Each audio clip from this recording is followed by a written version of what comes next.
Have you ever noticed how different neighborhoods often have very distinct demographic patterns, sometimes seemingly along racial or ethnic lines? It makes you wonder how such clear divisions came to be, doesn't it? Historical policies intentionally created housing segregation across the United States. These were not accidental outcomes, but rather deliberate government actions and private practices that systematically separated racial and ethnic groups into distinct residential areas. The core mechanism behind this segregation stemmed from policies designed to manage perceived financial risk and reinforce social hierarchies. For instance, in the 1930s, the federal government established the Homeowners Loan Corporation to help stabilize the housing market during the Great Depression. This agency, along with the Federal Housing Administration, developed color-coded maps of urban areas. Neighborhoods deemed risky for mortgage lending, often due to the presence of Black residents or other minority groups, were shaded red.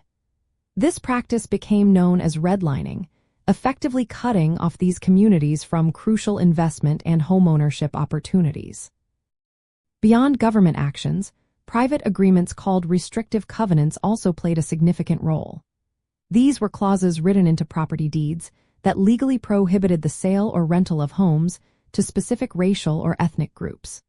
Though the Supreme Court ruled these covenants unenforceable in 1948, their legacy persisted for decades, maintaining segregated housing patterns long after their legal power diminished.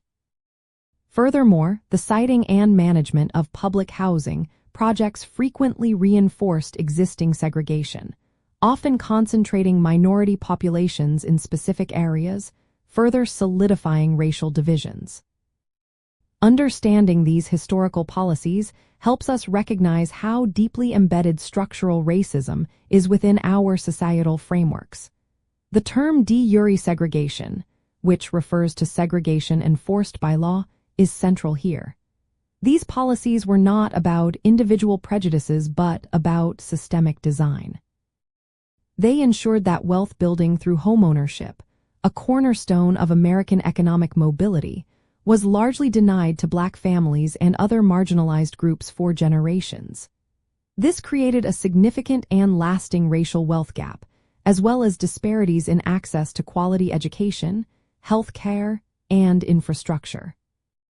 The legacy of these discriminatory housing policies continues to shape the economic and social landscape of communities today. By examining how redlining, restrictive covenants, and public housing decisions systematically channeled resources away from certain neighborhoods, we can better understand current inequalities. This historical context reveals that disparities in wealth, education, and health are not simply the result of individual choices, but are deeply rooted in government-sanctioned and privately enforced segregation, requiring ongoing critical analysis to address their enduring effects.